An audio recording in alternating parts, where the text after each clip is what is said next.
Hi, and welcome to the Dr. Drum video tutorials.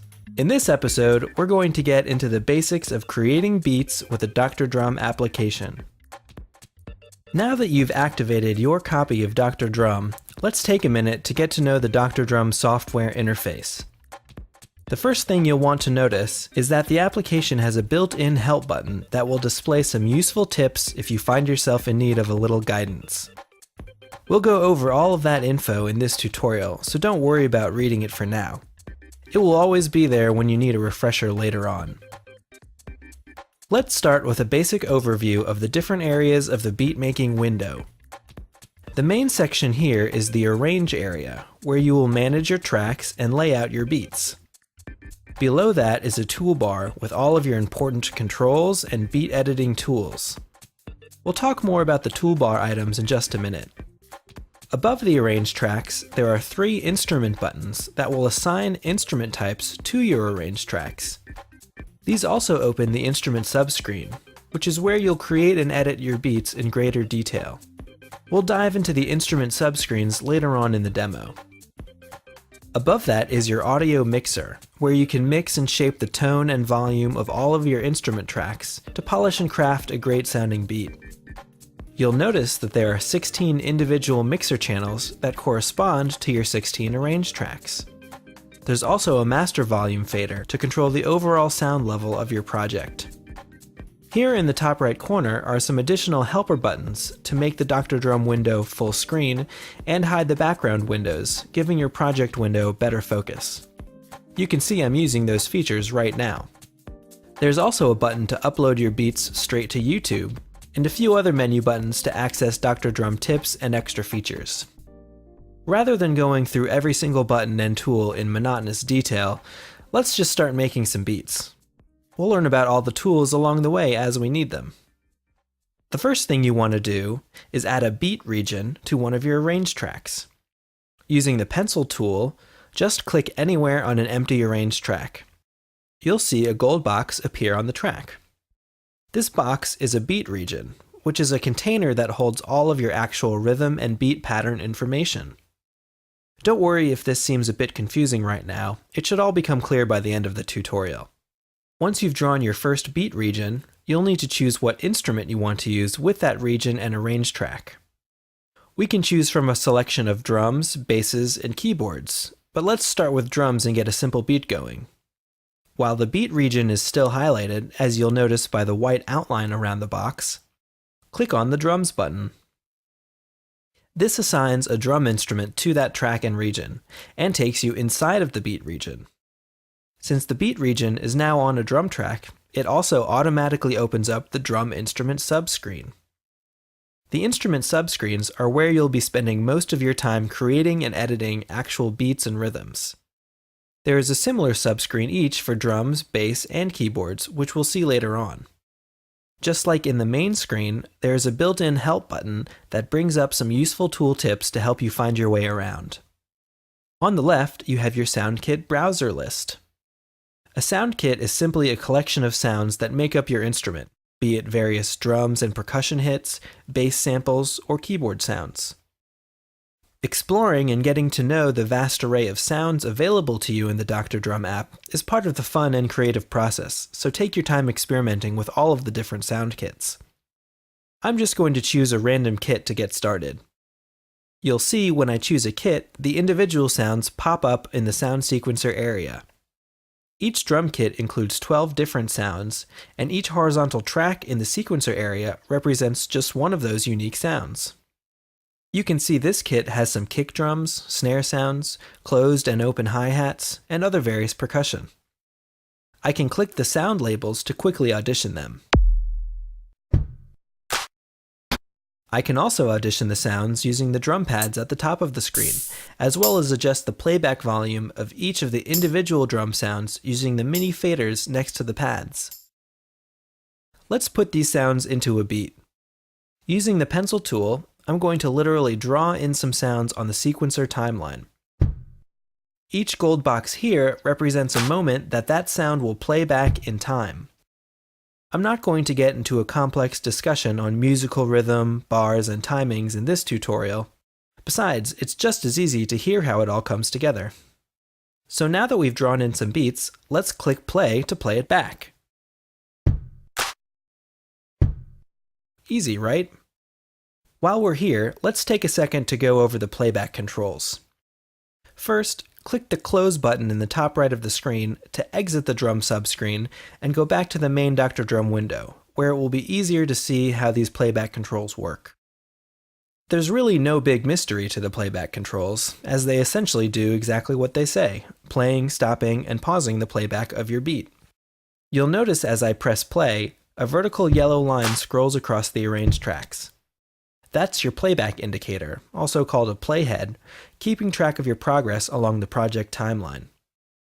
Clicking the pause button will pause the track, and clicking play will resume playback right from where the playhead left off. When clicking the stop button, the playback will restart from the very beginning of the project. The back button will also jump the playhead back to the start of your project. Normally, the beat will play through once and stop at the end of the track. Clicking loop will turn on looping playback, where your beat will automatically repeat when it reaches its end. Notice when looping is enabled, two blue vertical loop indicators appear over the arrange area. You can drag the blue loop lines to set the start and stop point of the looping playback. Using these, you can set the project to loop an individual section or the entire project. Clicking loop again will turn off loop mode. Let's keep looping on and go back into our drum region. Now that we've got a loop region set up, I can click play and hear it play back over and over while I draw in new beats. I'm just going to start adding some simple instruments and rhythms. Also, if you're having difficulty feeling the rhythm, turning on the metronome can help get you on track.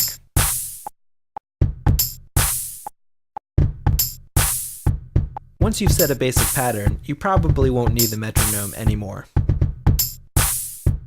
If I don't like what I've created, I can easily edit the beats using the Move and Erase tools.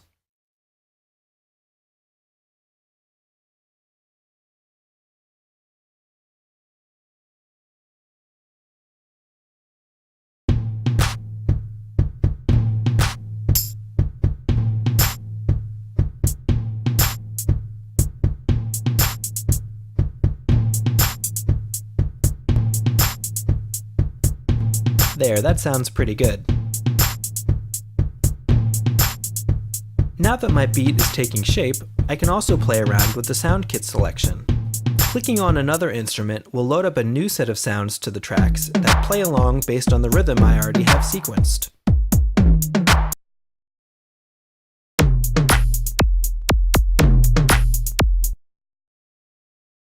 This lets me easily audition different sound kits to find the best samples for my specific project, and tweak the beat itself along the way.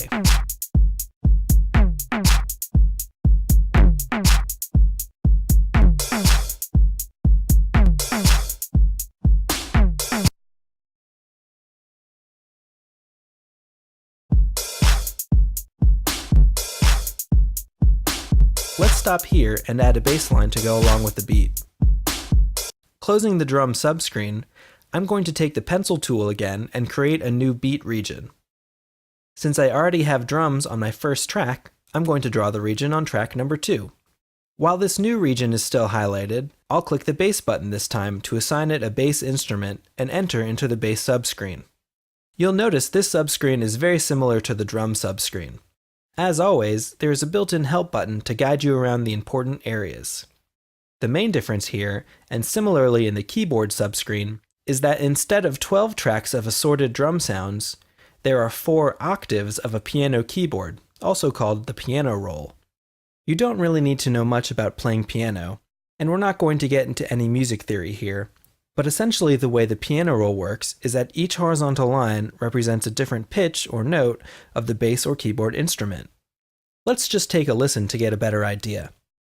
After selecting a bass instrument from the SoundKit browser, you can audition it by clicking on any of the piano keys. Notice the higher keys give you a higher note, and as you go lower, the note also gets lower. If you don't know much about pitch and melodies, just draw in a few notes and see how it sounds. You can always erase or move the notes later on. Let's click play to start up our looping rhythm and see if we can't come up with a nice bass line.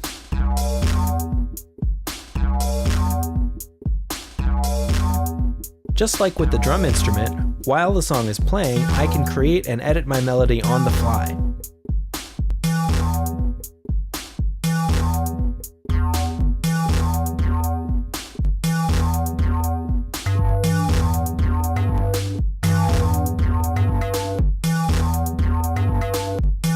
That's sounding pretty good. Now, let's go back to the main screen and check out some other essential beat-making features. You may have noticed the beats per minute selection box in the lower left corner of the window. The BPM sets the tempo for your song, where a lower BPM gives you a slower beat, and a higher BPM makes a more fast-paced tune. Simply type in any value and press enter to set the project's beats per minute. 120 is the default BPM value, and is a good place to start if you don't know how fast or slow you want to go. Typical tempos might range from 100 BPM for a more laid-back beat, to 140 BPM, which will get your heart pumping. As you can see, you can always change the BPM at any time while working on your beat. At this point, you'll definitely want to save all of your hard work, and maybe even export a music file to share with your friends and fans. The buttons at the bottom right of the application window let you do just that. First, I'm going to save my beat project so I can come back and work on it more later on. Dr. Drum project files have the extension .xml. Once it's saved, I can even email my project file to a friend so that they can open it up and remix it in their own copy of Dr. Drum. The Export Wave button will create a high-resolution audio file that anyone can listen to. These exports can also be burnt to CD, uploaded and shared on SoundCloud, or synced to your smartphone or portable music player.